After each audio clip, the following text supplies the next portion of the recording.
My fellow Americans, I'm speaking to you tonight from the Oval Office. Before I begin, let me speak to important news from earlier today. After 8 months of nonstop negotiation, by my administration, a ceasefire and a hostage deal has been reached by Israel and Hamas, the elements of which I laid out in great detail in May of this year. This plan was developed and negotiated by my team and will be largely implemented by the incoming administration. That's why I told my team to keep the incoming administration fully informed, because that's how it should be, working together as Americans. This will be my final address to you from the American people from the Oval Office, from this desk as president. And I've been thinking a lot about who we are and maybe more importantly, who we should be. Long ago in New York Harbor, an ironworker installed beam after beam, day after day. He was joined by steel workers, stonemasons, engineers. They built not just a single structure, but a beacon of freedom. The very idea of America was so big, we felt the entire world needed to see. The Statue of Liberty, a gift from France after our Civil War. Like the very idea of America, it was built not by one person, but by many people, from every background and from around the world. Like America, the Statue of Liberty is not standing still. Her foot literally steps forward atop a broken chain of human bondage.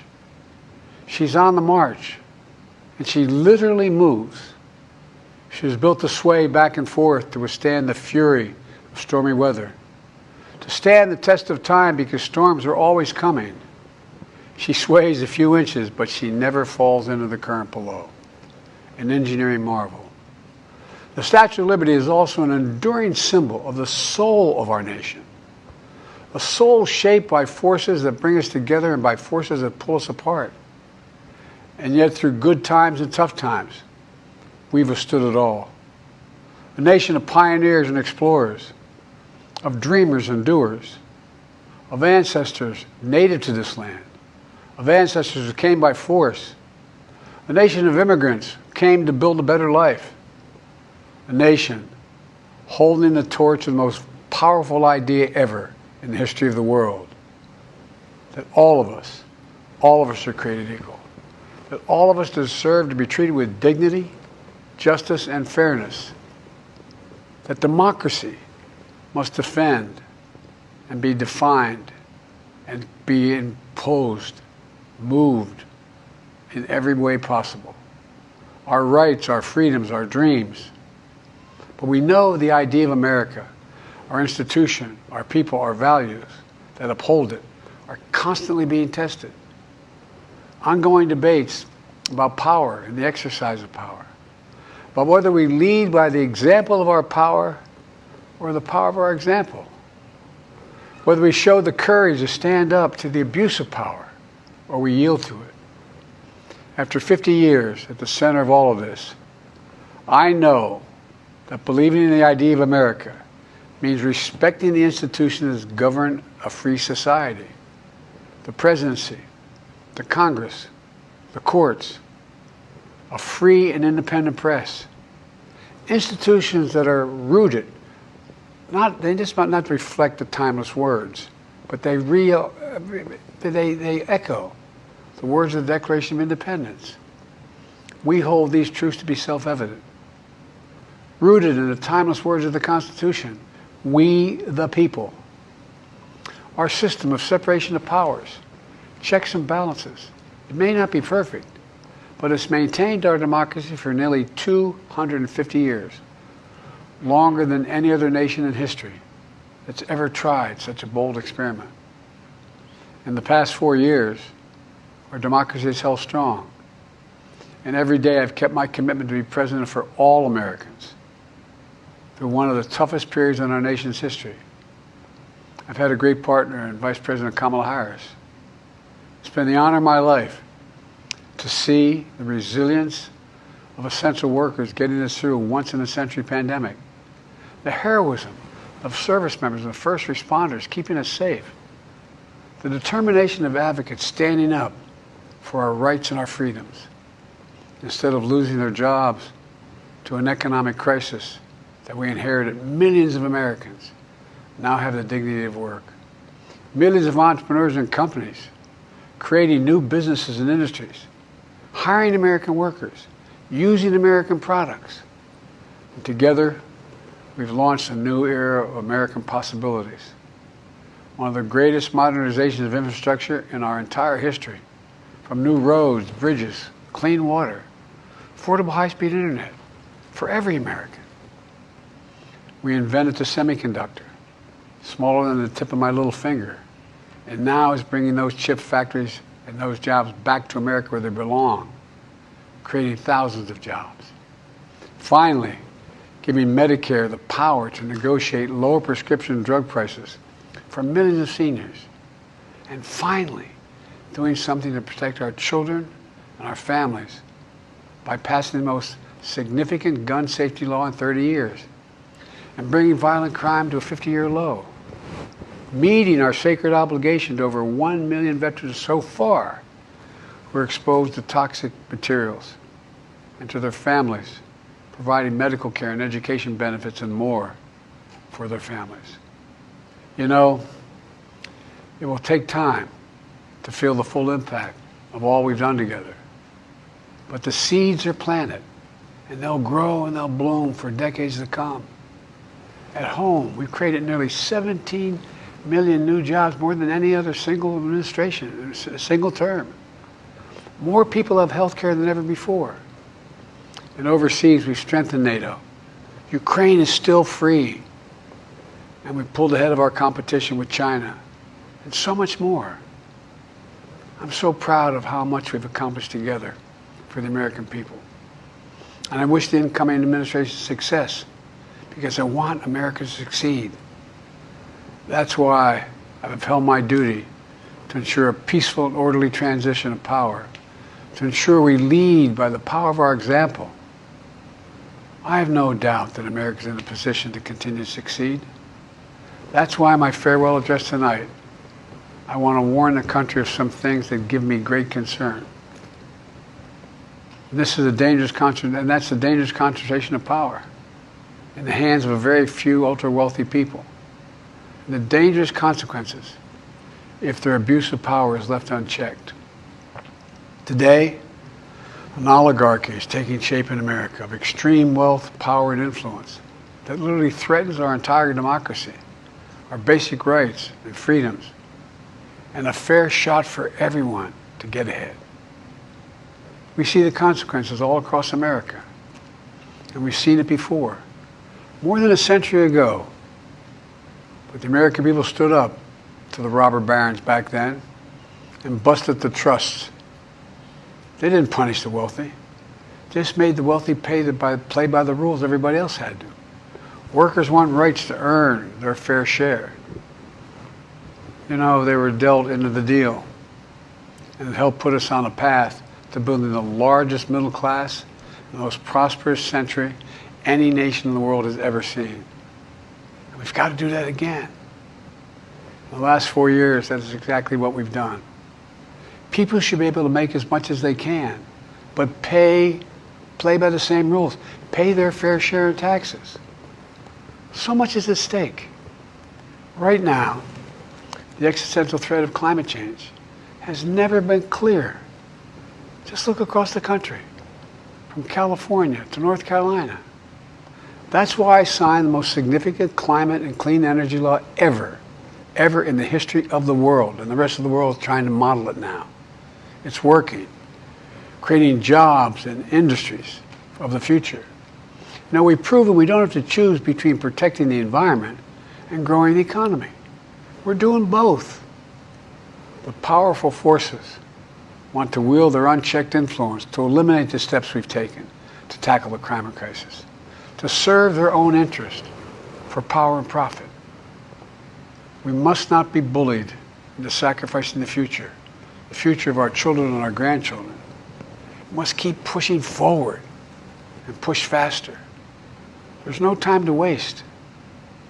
It's also clear that American leadership in technology is an unparalleled source of innovation that can transform lives. We see the same dangers of the concentration of technology, power, and wealth. You know, his farewell address, President Eisenhower spoke of the dangers of the military-industrial complex. He warned us then about, and I quote, the potential for the disastrous rise of misplaced power, end of quote. 6 decades later, I'm equally concerned about the potential rise of a tech-industrial complex that could pose real dangers for our country as well. Americans are being buried under an avalanche of misinformation and disinformation, enabling the abuse of power. The free press is crumbling. Editors are disappearing. Social media is giving up on fact-checking. The truth is smothered by lies told for power and for profit.